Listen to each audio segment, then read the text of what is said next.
आइए दोस्तों हम शुरू करते हैं एक और वीडियो। इसका टॉपिक है RBI mandate on card tokenisation. What happens after 1 October 2022 onwards on your card transactions. So let's C.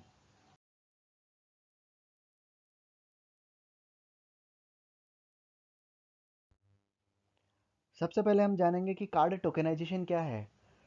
Tokenization is substitution of existing card details with a unique code known as token.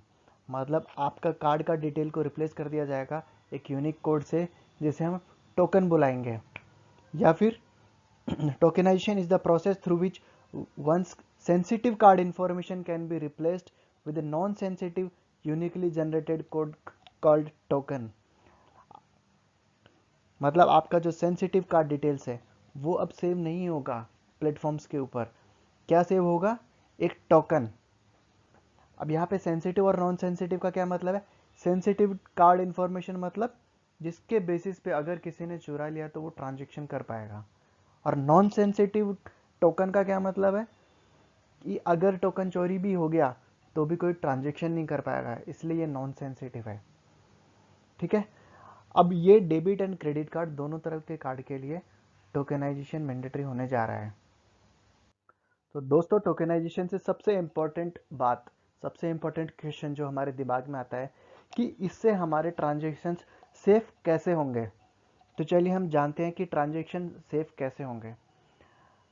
सबसे पहला reason कि जिस भी किसी merchant platform पर आप transaction करते हैं उस पर आपका कार्ड डिटेल सेव नहीं होने दिया जाएगा। सिर्फ टोकन सेव हो सकता है, आपका कार्ड डिटेल सेव नहीं हो सकता है। इसका मतलब पहले क्या होता था कि कुछ साइबर क्राइम्स होते थे, आपका कार्ड डिटेल अगर किसी प्लेटफॉर्म पर सेव है तो वो चोरी होने का डर होता था और वो कार्ड डिटेल यूज़ करके कुछ ट्रांजेक्शन्स भी परफॉर्म हो सकते थे जिनमें कि आपको बहुत बड़ा लॉस भी हो सकता था। बट अब उस कार्ड डिटेल को सेव ही नहीं कर रहे हैं, सिर्फ एक टोकन को सेव कर रहे हैं और टोकन के थ्रू कोई ट्रांजेक्शन कैसे कर पाएगा या नहीं कर पाएगा वो हम सेकंड पॉइंट में देखते हैं। अब ये टोकन क्या है? Token is a unique combination of your card, that merchant platform and a particular device. अब हम इसको एक एग्जांपल से समझते हैं। कार्ड मतलब आपके पास जो डेबिट या क्रेडिट कार्ड है जिसको आप ट्रांजेक्शन के लिए यूज़ करना चाह रहे हैं। दूसरा मर्चेंट प्लेटफॉर्म, जैसे कि आप किसी वेबसाइट से शॉपिंग कर रहे हैं, फॉर एग्जांपल अमेजोन। एंड तीसरा डिवाइस, डिवाइस मतलब जो आपका पर्टिकुलर मोबाइल जो आपके हाथ में है वो। तो टोकन जब जनरेट हो रहा है वो एक यूनिक है for that card, that Amazon website and that particular your mobile. इन तीनों के कम्बिनेशन होने पे ही वो टोकन से आप ट्रांजेक्शन कर पाएंगे। अब मैं बता दूं कि अब ये सेफ कैसे हुआ। मान लीजिए टोकन कहीं किसी हैकर ने टोकन चोरी भी कर लेता है वो आपके मर्चेंट प्लेटफॉर्म से, तो वो क्या करेगा? या फिर ऐसा समझ लीजिए आपका कोई वेबसाइट है अमेजोन, उसका पासवर्ड किसी ने चोरी कर लिया। अब वो अपने मोबाइल से अमेजोन पे जाता है, कार्ट में कुछ आइटम डालता है और आपका टोकन तो सेव है, वो ट्रांजेक्शन करने की कोशिश करता है। तो क्या ट्रांजेक्शन सक्सेसफुल होगा? नहीं होगा। क्यों? क्योंकि पहली बात वहाँ पे आपका कार्ड डिटेल सेव नहीं है, दूसरा टोकन सेव है। और टोकन तभी काम करेगा जब वो आपके डिवाइस पर, आपके मोबाइल पर वो ट्रांजेक्शन कैरिड ऑन होगा, तभी वो ट्रांजेक्शन सक्सेसफुल होगा। तो समझ गए दोस्तों कितना सेफ कर दिया है आरबीआई ने। ये एक्चुअली में बहुत पहले आ जाना चाहिए था, लेकिन ठीक है, अच्छा है देर आए दुरुस्त आए। इसका बेनिफिट पूरी पब्लिक को होने वाला है। कार्ड टोकेनाइज कैसे होगा इसका प्रोसेस हम जान लेते हैं। इसके लिए आप जिस भी वेबसाइट पे ट्रांजेक्शन कर रहे हैं, मान लीजिए आपने अमेजोन पर आप कोई बुक खरीद रहे हैं, तो सबसे पहले आपको उस बुक पे जाना होगा, उसको ऐड ऑन कार्ट करना पड़ेगा, ऐड टू कार्ट करना पड़ेगा।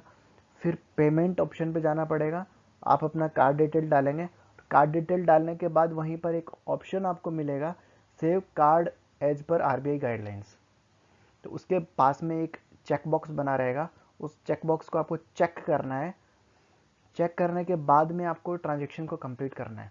तो जैसे ही वो ट्रांजेक्शन कंप्लीट होगा, आपका कार्ड उस प्लेटफॉर्म के लिए, आपके डिवाइस के लिए टोकनाइज हो जाएगा।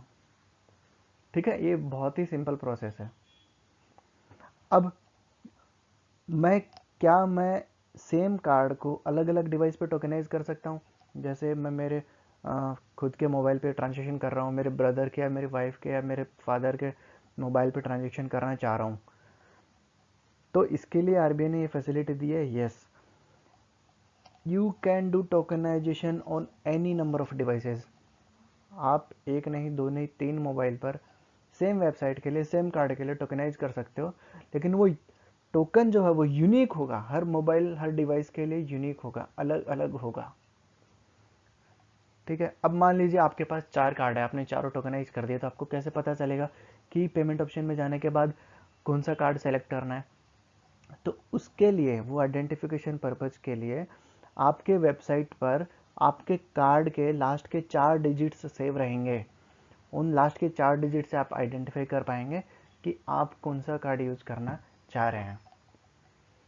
अब नेक्स्ट चीज़ ये आती है कि मान लीजिए आपका कार्ड एक्सपायर हो गया, तो बैंक ने आपको नया कार्ड इशू किया, या फिर आपका कार्ड अपग्रेड हो गया, तो आपका पुराना कार्ड रिडेंडेंट हो गया, तो उस केस में आपका जो टोकन जनरेट किया हुआ है वो वैलिड रहेगा या क्या होगा? देखिए, टोकन एक यूनिक कम्बिनेशन है कार्ड का, मोबाइल का, मतलब डिवाइस का, एंड दैट प्लेटफॉर्म का। सो जैसे ही आपका एक कार्ड बंद हो जाता है, वो टोकन अब किसी काम का नहीं रहता है, आपको नए कार्ड के लिए नया टोकन जनरेट करना पड़ेगा। अब क्वेश्चन आता है कि यार मैं टोकनाइज तो कर दिया, लेकिन अगर मैं चाहता हूँ कि मैं टोकनाइज्ड डिटेल्स भी नहीं रखना चाहता किसी वेबसाइट पे, तो क्या मैं डिलीट कर सकता हूँ? हाँ, आप इजीली डिलीट कर सकते हैं।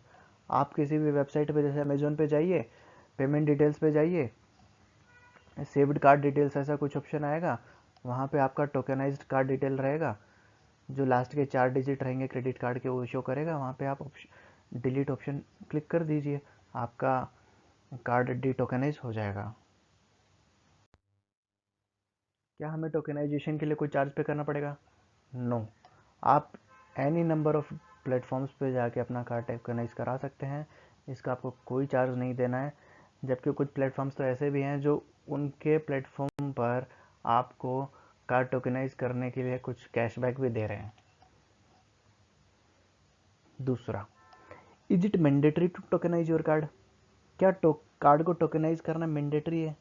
जी नहीं, ये एक यूज़र का प्रिविलेज है, उसके पास ऑप्शन है, वो चाहे तो अपने किसी कार्ड को टोकनाइज करे, चाहे तो नहीं करे। तो फिर ये टोकनाइजेशन की डेडलाइन और इसका सिग्निफिकेंस क्या हुआ? देखिए, टोकनाइजेशन की डेडलाइन अभी एक्सटेंड होने के बाद रखी है 30 सितंबर 2022। मतलब आरबीआई बोल रहा है कि 1 अक्टूबर 2020 ऑनवर्ड्स मर्चेंट प्लेटफॉर्म्स आपका क्रेडिट या डेबिट कार्ड डिटेल्स सेव्ड नहीं रख पाएंगे। मतलब वो डिटेल्स सेव नहीं रहेगा, सेव नहीं रहेगा तो कोई उसे चुरा भी नहीं पाएगा।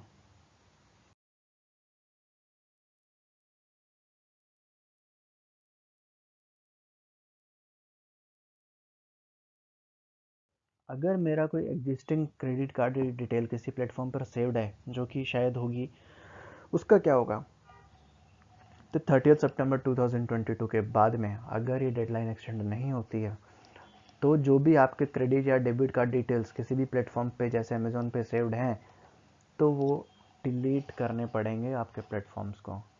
मतलब ऑटो डिलीट हो जाएगा, आपको भी डिलीट करने की ज़रूरत नहीं पड़ेगी, और आप चाहें तो उससे पहले जाके डिलीट कर सकते हैं।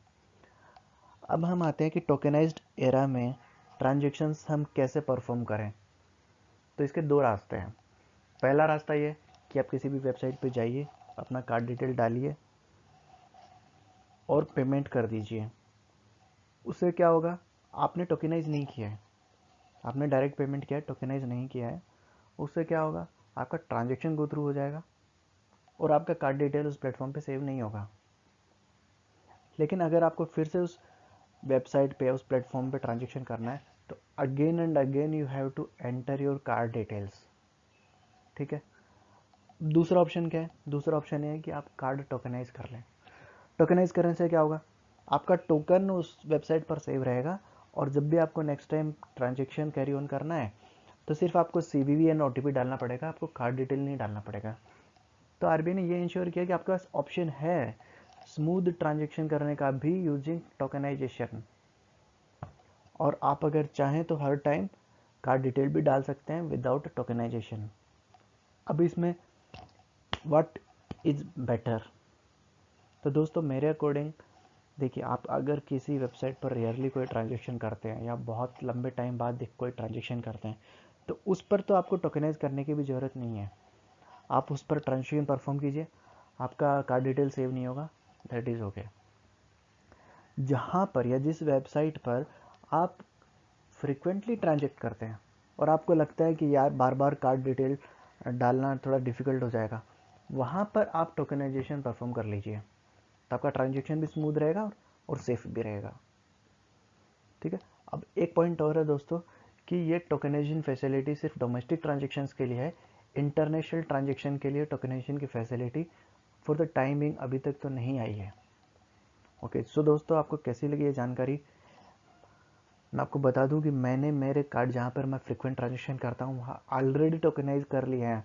मैं किसी डेडलाइन का वेट नहीं कर रहा हूँ, क्योंकि ये हमारी सेफ्टी के लिए ही है। तो हम जितनी जल्दी अपने आप को सेफ एंड सिक्योर कर लेंगे आइदर थ्रू टोकनाइजेशन, और जहाँ पे हमें टोकनाइजेशन नहीं करना है वहाँ पे कार्ड डिटेल है तो हम डिलीट कर सकते हैं इमीडिएटली। तो ये जानकारी अपने दोस्तों को भी दीजिए और उनके कार्ड डिटेल्स को भी सिक्योर बनाइए। Thank you very much.